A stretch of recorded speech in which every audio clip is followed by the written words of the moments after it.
Question number आज के 3 तक, पार्ट 2 का ये सेकंड वीडियो होगा। क्वेश्चन नंबर 3 तक हमने यह जान चुका था कि हम लोगों को यहाँ पर फैक्टराइज करना है। अब हमारे पास यह क्वेश्चन आ गया, ठीक है। अब देखिए एग्जामिनेशन में आपके पास कुछ ऐसा ही क्वेश्चन आएगा, ठीक है। लेकिन बच्चा लोग डर जाएगा, नहीं ये तो सब नंबर वाला पढ़ाए थे, रूट वाला पढ़ाए थे, एबीसी आ गया। ये बहुत इजी होता है। आज की क्लास में आपको सिर्फ ये ऐसा एक क्वेश्चन करके दिखा रहे हैं, ठीक है। इसके बाद कल पार्ट 3 का जब आएगा उसमें यहाँ पर हम लोग बहुत सारा क्वेश्चन रखेंगे, ठीक है। आइए हम लोग सोचते हैं कुछ नहीं करना है, बस इतना सोचिए कि इक्वल टू 0 है ही नहीं, हमें सिर्फ इसको फैक्टराइज कर देना है, ठीक है। इक्वल टू 0 है ही नहीं, हमें सिर्फ फैक्टराइज करना है। ये हो गया abx² plus b² minus acx minus bc is equal to 0। अब देखिए तो इन दोनों में से हम bx को कॉमन निकाल लिए, तो ये बचा मेरा ax प्लस b। इधर से कुछ नहीं करना है, माइनस कॉमन निकाल लेना है, और यहाँ क्या कॉमन आएगा, c कॉमन आएगा। c को कॉमन निकाल दिए तो ये बना है ax प्लस b। अब ax प्लस b यहाँ पर भी है, ax प्लस b यहाँ पर भी है, तो इन दोनों में से हम ax प्लस b कॉमन ले लेंगे, bx minus c is equal to 0। अब तो कहेगा सर ये तो क्वेश्चन नंबर 1 की तरह ही हो गया, बिल्कुल क्वेश्चन नंबर 1 की तरह ही हो गया। अच्छा यहाँ पर बच्चा लोग तो पहुंच जाता है, फिर सोचता है कि a का वैल्यू निकाले कि b का वैल्यू निकाले कि x का वैल्यू निकाले, ये प्रॉब्लम क्रिएट होने लगती है। आपको कुछ नहीं सोचना है, ये क्वाड्रेटिक इक्वेशन तो x में ना है, मींस x का हाईएस्ट पावर 2 है। क्वेश्चन में x का हाईएस्ट पावर 2 है, मतलब हमें x का वैल्यू निकालना है। चलिए x का वैल्यू निकालना है। आप देखिए either ax plus b is equal to 0 और bx minus c is equal to 0। यहाँ पर देखिएगा, यहाँ से x का value minus b by a या x का वैल्यू c बाई। मतलब क्वेश्चन देख के पैनिक नहीं होना है, सीधा सोचना है। अगर क्वाड्रेटिक इक्वेशन है और उसे हमें सॉल्व करना है तो हमें उस इक्वेशन का फैक्टराइज ही करना है अल्टीमेटली, चाहे वो किसी भी तरह से करें, और ये पूरा फैक्टराइजेशन मेथड है। आइए हमारे पास एक ये क्वेश्चन है, वैसे सर ऐसा कैसे होगा कि यहाँ पर 1 है, 1 इंटू 3 तो √3 हो गया, फिर इसको कैसे ब्रेक करें कि √3 प्लस 1 आ जाए। सोचो ही मत, आप सिंपल सोचो, ये कुछ ऐसा है ही नहीं, हमें इसको फैक्टराइज करना है इक्वल टू 0। बस आएंगे कॉपी कॉपी कॉपी कॉपी करते चले जाएगा लास्ट तक। इसको फैक्टराइज करने के लिए अगर हम आपको कहे तो आप क्या करोगे, ये लिखोगे x² plus √3x plus x plus √3, आप यही लिखोगे, ठीक है। और यहाँ इक्वल टू 0, ठीक है। अब देखिएगा इन दोनों में से x कॉमन ले लेंगे, ठीक है। यहाँ पर क्या बनेगा x प्लस √3, ठीक है। और यहाँ पर इन दोनों में से प्लस 1 कॉमन ले लेंगे तो यह मेरे पास आएगा x plus √3 is equal to 0। इन दोनों का क्या बनेगा x plus √3 x plus 1 is equal to 0। फिर देखिए क्वेश्चन नंबर 1 की तरह आ गया, तो यहाँ पर हमारे पास आ जाएगा आइदर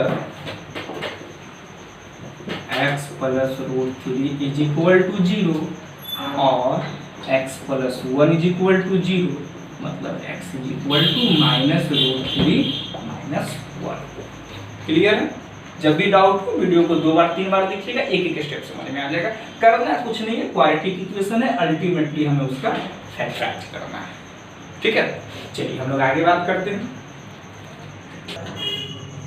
आइए अब हम लोग इसके आगे की बात करते हैं। यहाँ पर हमारे पास 3 क्वेश्चन पहले ही लिख दिए, ठीक है। सबसे पहले हम लोग इस क्वेश्चन की बात करते हैं, चलिए इसको बाद में बात करें। इस पर आते देखो सर ये तो कहीं से क्वाड्रेटिक है ही नहीं, तो आपको याद होगा हमने फर्स्ट पार्ट में बताया था अगर ये क्वाड्रेटिक नहीं है या है तो पहले इसको सॉल्व करके जज करना, ये नहीं कि डायरेक्ट कर दिए देख के है या नहीं। इसको हम लोग सॉल्व करेंगे, ये हो जाएगा x इंटू एक्स माइनस 2, यहाँ पर हो जाएगा x into x plus 3 minus 1 minus x minus 2 is equal to 17/4 x square plus 3x minus x minus 2 minus x square plus 2x नीचे हो जाएगा x square minus 2x is equal to 17/4। इसको एक में डाल लेते हैं 1 into x 1 into minus 2 minus x into x minus x square minus minus plus 2x।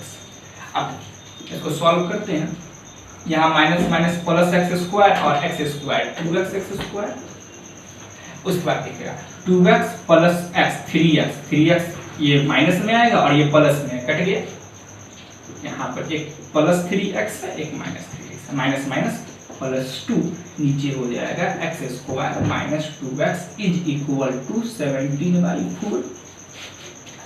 अब ये और ये गया, ऊपर देखिए 2x स्क्वायर प्लस 2, तो यहाँ इसके साथ क्रॉस मल्टीप्लाई, यहाँ इसके साथ क्रॉस मल्टीप्लाई, तो ऊपर हमारे पास क्या है न्यूमरेटर में 2x स्क्वायर प्लस 2, इसको 4 के साथ मल्टीप्लाई करेंगे तो बनेगा 8x स्क्वायर प्लस 8, और इधर देखिए 17x स्क्वायर माइनस 34x।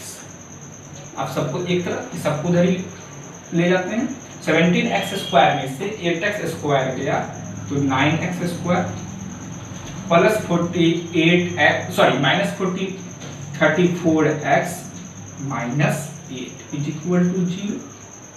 अब इसके आगे आप आराम से सॉल्व कर लीजिए, मतलब यहाँ देखकर जज नहीं करना है इक्वालिटिक है या नहीं, पहले हमें सिंप्लीफाई करना है। सिंप्लीफाई करने के बाद हम देखिए इक्वालिटिक बनेगी। अब आप इसको क्या कहता है फैक्टराइजेशन कर लीजिएगा, सॉल्व कर लीजिएगा, ठीक है। चलिए हम लोग चलते हैं नेक्स्ट क्वेश्चन पे। इसके जस्ट बाद आप क्वेश्चन नंबर 7 देखिए, बहुत इंपॉर्टेंट है। हम जान उसके क्वेश्चन नंबर 6 और 7 है ना एक दूसरे के साथ लिखिए। अगर आप क्वेश्चन नंबर 6 देखते हैं तो न्यूमरेटर बाय डिनोमिनेटर, इधर भी न्यूमरेटर बाय डिनोमिनेटर, इधर अगर आप देखते हैं तो numerator bye in question number 7 numerator by denominator, यहाँ भी numerator by denominator. Question number 6 का न्यूमरेटर अगर सपोज कीजिए a बाई बी यहाँ पर है तो इस साइड जाकर यह b बाई ए नहीं बना है। क्वेश्चन नंबर 6 में कहाँ पर 6 में याद रखिएगा, बहुत इंपॉर्टेंट बात। क्वेश्चन नंबर 6 में a बाई बी है तो दूसरी तरफ b बाई ए नहीं बना है, ठीक है। अब आइए क्वेश्चन नंबर 7 पर, अगर यहाँ पर भी न्यूमरेटर बाय डिनोमिनेटर, यहाँ पर भी न्यूमरेटर बाय डिनोमिनेटर, लेकिन यहाँ पर हम क्या देख रहे हैं कि यहाँ अगर 7 का a बाई बी मानते हैं तो 7 में दूसरे तरफ b बाई ए बना है। इसलिए याद रखिएगा अगर ऐसा सिचुएशन बन रहा है तो हमारे लिए क्वेश्चन इजी हो जाता है, बिकम्स वेरी इजी, क्योंकि वो जो बीच में हम लोग कैलकुलेट करके नीचे जो क्वाड्रेटिक इक्वेशन बनाए थे वो बहुत श्रिंक कर जाएगा, बहुत छोटा हो जाएगा, जिससे समय बहुत बचेगा एग्जामिनेशन में। आइए तो हम लोग 7 पर बात करते हैं, ये कॉन्सेप्ट समझ गए। अच्छा कोई कहे सर अगर वैसा कुछ ये ध्यान में नहीं रखे और जैसे 6 बनाए थे वैसे बना दे तो क्या बनेगा, बिल्कुल बनेगा, थोड़ा सा टाइम कंज्यूम कर जाएगा बस, ठीक है। मतलब क्वेश्चन नंबर 7 को क्वेश्चन नंबर 6 की तरह बना सकते हैं। क्वेश्चन नंबर 7 कुछ स्पेशल टाइप का क्वेश्चन है, इसलिए क्वेश्चन नंबर 7 स्पेशलिटी क्या है, यहाँ a बाई बी है दूसरी तरफ b बाई ए बना है। अगर ऐसा सिचुएशन आएगा तो कैसे बनाएंगे, आइए हम लोग उस पर बात करते हैं, ठीक है। आइए जब हम लोग उस पर बात करेंगे तो ये कुछ हमारे पास ऐसा है ना, x plus 1 by x minus 1, इसको हम लोग थोड़ी देर के लिए, ये क्वेश्चन नंबर 7 पर बात करते हैं, इसको हम लोग थोड़ी देर के लिए आपकी सिंप्लिसिटी के लिए y मान लेते हैं। y मान लिया, चलिए अब देखिए तो इसको हम लोग y माने तो ऑटोमेटिक है कि ये मेरा 1 बाई वाई हुआ होगा। कहेगा सर कैसे एक बार एक्सप्लेन कर दीजिए। देखिए हमने लिखा x बाई 1, अब कहेंगे जैसे a बाई बी से b बाई ए हुआ था तो न्यूमरेटर बना था डिनोमिनेटर, डिनोमिनेटर बना था न्यूमरेटर, तो यहाँ पे न्यूमरेटर क्या x, तो ये जाएगा डिनोमिनेटर में, यहाँ पर डिनोमिनेटर क्या 1, तो ये जाएगा न्यूमरेटर में। इसका मतलब जस्ट रेसिप्रोकल हो जाएगा। देखिए x प्लस 1 x माइनस 1, अब क्या करना है, इसको ऊपर करना है, इसको नीचे करना है ताकि आपको ये फॉर्म मिल जाए। तो जो यहाँ पर कुछ नहीं मतलब y बाई 1 देखिए डिनोमिनेटर 1 ये ऊपर चला जाएगा, न्यूमरेटर x प्लस 1 धर y वो नीचे चला जाएगा। अल्टीमेटली ये मीनिंग क्या दे देगा 1 by y is equal to x minus 1 by x plus 1। Clear हो गया? ठीक है, लेकिन ध्यान रखिएगा यहाँ a बाई बी है तो उसी का रेसिप्रोकल यहाँ पर b बाई ए होना चाहिए। अच्छा ये तो नंबर है, नंबर का नंबर लिख दीजिएगा। सर कौन सा बड़ा काम हुआ, कोई तो हमें फायदा नजर नहीं आ रहा है। देखिए हम आपको बताते हैं यहाँ पे कहाँ आपको फायदा नजर आएगा। यहाँ पे 1 इंटू वाई वाई ये हो गया वाई स्क्वायर माइनस 1 यहाँ तो इक्वल टू 5/6 है। बहुत बड़ा कैलकुलेशन बच गया मल्टीप्लाई करने का। अब क्रॉस मल्टीप्लाई करते हैं 6y square minus 6 is equal to 5y, ये हो जाएगा 6y square minus 5y minus 6 is equal to 0। आइए अब क्वेश्चन नंबर 1 टाइप का हो गया, सिर्फ चेंजिंग इतना आया है कि क्वेश्चन x में था, क्वेश्चन चला गया y में। देखिए 6 6 जा 36 को ब्रेक करके लाना है 5 5 5 2 18 3 6 2 3 3 2 जा 6 6 2 जा 12 नहीं हुआ 36 18 6 3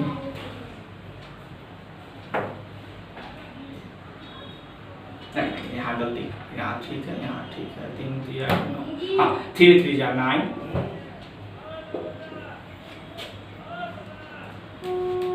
3 3 जा 9 माइनस 4 सेट कर गया। ये दोनों एक साथ और ये दोनों एक साथ। आइए इसको हम फर्दर सॉल्व करते हैं। मतलब यहाँ पे कर देते हैं, देखिएगा ध्यान से y square sorry 6y square minus 9y minus 4y minus 6 is equal to 0। इन दोनों में से हम लोगों ने 3y कॉमन निकाला, 3y कॉमन निकाला तो ये हो जाएगा आपका 2y माइनस 3। इन दोनों में से हम लोगों ने 2 कॉमन निकाला तो होगा 2y minus 3 minus 6 is equal to 0। ठीक है, अच्छा इसको ऊपर इरेज करते हैं।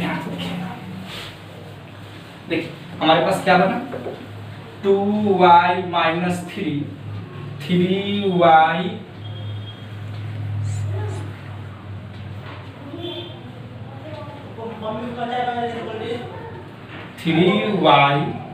Minus 2 is equal to 0। अब देखिए कि भाई आइदर और करेंगे तो हमारे पास y का वैल्यू 3/2 और यहाँ पे 2/3। क्लियर है, तो दिक्कत नहीं, फिर से बता देते हैं। यहाँ तक पहुंच गए थे 6 6 जा 36 को इधर ब्रेक किए, पता चला एक 9 लेना है, एक 4 लेना है। अब प्लस माइनस का गौर करते हुए यहाँ पर हमने क्या लिया, यहाँ पर हमने लिया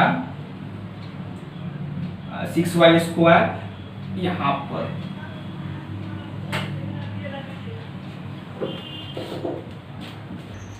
चलिए यहाँ तक हम लोग पहुंच गए।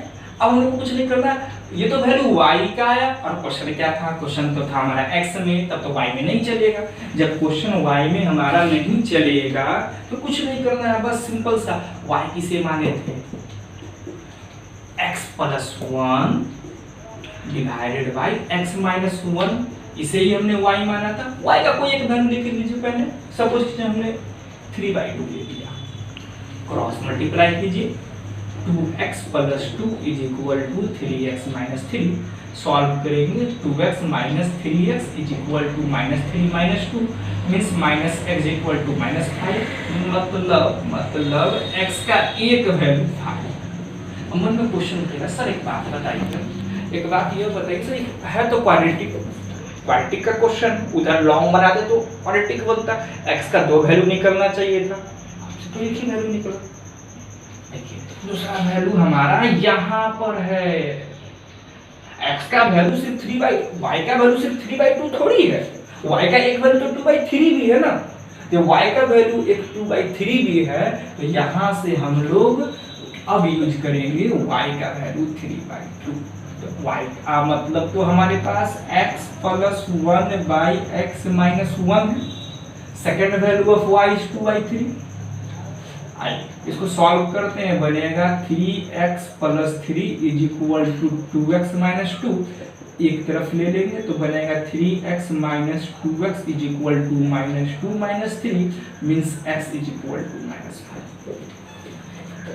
एक वैल्यू यहाँ, एक वैल्यू यहाँ, मतलब हमारा जो आंसर है वह है 5 और -5। क्लियर हो गया? अगर नहीं समझ में आ रहा है तो एक बार दो बार इसको बार-बार देखिए, ठीक है? आइए हम लोग बात करते हैं आज के लिए लास्ट क्वेश्चन, ठीक है? देखिए सर ऐसा क्वेश्चन तो हम लोग जस्ट बनाए हैं, हाँ बिल्कुल बनाए हैं, ठीक है? तो इस क्वेश्चन को बनाने के लिए ध्यान से देखते हैं, ये इस पार्ट का लास्ट क्वेश्चन है। देखिए हमारे पास क्वेश्चन क्या है तो ध्यान समझिएगा, क्योंकि बच्चे रूट वाले में बड़े परेशान हो जाते हैं, कुछ सोचना नहीं, प्रोसेस वही रहेगा, ठीक है? देखिए यहाँ पर coefficient of 1, coefficient of x² is 1 and the constant term is -6. If we multiply 1 with -6 we get -6 as an answer, forget minus sign and just focus on 6. If we prime factorize 6 we get 2 and 3. अच्छा अब यहाँ से एक बात focus कीजिएगा, हमें यहाँ पर √2 तो चाहिए ही चाहिए, √2 चाहिए, और यहाँ पर हमारे पास 6 का मीनिंग बना है 2 × 3, तो इस 2 को हम लोगों को √2 × √2 में ऑलरेडी ब्रेक कर देते हैं, पहले ब्रेक कर दिए। अच्छा अब बचा क्या है, अब इसका तो यूज कर नहीं सकते क्योंकि हमें यहाँ √2 चाहिए। अच्छा इस 3 ऐसे भी तो इसको हम लोग लिख सकते हैं, इसका यूज करना मना है। अब हमारे पास एक नंबर है 3, एक नंबर है 1। अच्छा तो कहेंगे सर यहाँ 1 कैसे ले लिए, तो 1 से किसी नंबर को मल्टीप्लाई करो, कोई अंतर नहीं आता, कोई चेंज नहीं आता, इसी वजह से 1 ले लिए। अच्छा 3 और 1 की मदद से हमको ये वाला 2 चाहिए, ठीक है सर, इजीली माइनस कर दीजिए। मतलब यह होगा एक नंबर मेरा होगा 3, एक नंबर होगा मेरा 1, और यहाँ पर 2 को हमारे पास वी हैव 2 √2, तो एक √2 यहाँ दे दीजिए, एक √2 यहाँ दे दीजिए। अब according to sign plus minus arrange कर लीजिए। देखिए हमें यहाँ पर चाहिए प्लस में, मतलब ये भाई तो आप प्लस में आओगे, ये आ गया माइनस में, मतलब हमारे पास जो यूज होगा वह इन दोनों का होगा, ठीक है? चलिए हम लोग इसका यूज करते हैं, ये कुछ नहीं था, समझाने के लिए सिर्फ था। This implies x² plus 3√2x minus √2x। अब ये है 6। देखिए यहाँ पर इसको थोड़ा सा ये तो आपका यही है ना आपका 6, कोई दूसरा चीज थोड़ी है, इसी को तो ब्रेक किए थे, तो 6 की जगह क्या लिख देते हैं, अभी समझाने के लिए लिख रहे हैं, आप चाहो तो अपने माइंड में भी कर सकते हैं, ठीक है? यहाँ तक सारा क्लियर है। आइए अब क्वेश्चन में कोई जान ही नहीं, सिर्फ इतना ही, इन दोनों में से हमारे पास x कॉमन बचेगा, x + 3√2, इन दोनों में से हमारे पास -√2 कॉमन, जब -√2 को कॉमन लेंगे तो हमारे पास क्या बचेगा, यहाँ से बचेगा x और यहाँ से बचेगा प्लस और यहाँ से बचेगा 3√2 = 0। ऐसा नहीं लग रहा है कि सर इतनी देर हो गई लेकिन कहीं ना कहीं हम लोग क्वेश्चन नंबर 1 पर ही हैं अभी तक। आ गया क्वेश्चन नंबर 1, ये क्या बनेगा, x + 3√2x माइनस either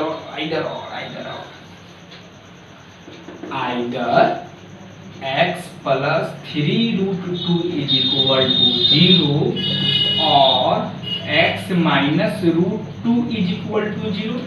इस पोर्शन को सॉल्व करेंगे तो हमारे पास x का वैल्यू -3√2 आएगा और इस पोर्शन को सॉल्व करेंगे तो हमारे पास √2 आएगा। हम उम्मीद करते हैं कि आपको ये अच्छे से समझ में आ गया होगा। ये पोर्शन पे फोकस कीजिएगा बार-बार, कैसे इसी पर आपको प्रैक्टिस करना है, बाकी सब तो फैक्टराइजेशन आप अर्लियर क्लास में 9th में 8th में बना के ही आए, ठीक? चलिए और याद रखिएगा मेन कॉन्सेप्ट यहाँ पर क्या था, a × b = 0 means either a = 0 और b = 0 और both A and B are 0। ठीक है, अच्छा अब सुनिएगा, मिनिमम यहाँ पर हमने 10 क्वेश्चन लिख दिया। ठीक है, इसको आप आज का आज बनाइए, इसके बाद आपके पास जो भी बुक है उस बुक से आप क्वेश्चन बनाइए। जो भी आपके पास डाउट आता है या फिर वैसा कोई चीज जो समझ में नहीं आया, हमने एक्सप्लेन कर दिया है, तो अपने कमेंट में आप उसको लिख दीजिएगा, हम उस पर एक सेपरेट वीडियो बना ताकि सबको समझ में आ जाए। ठीक है, चलिए बाय बाय।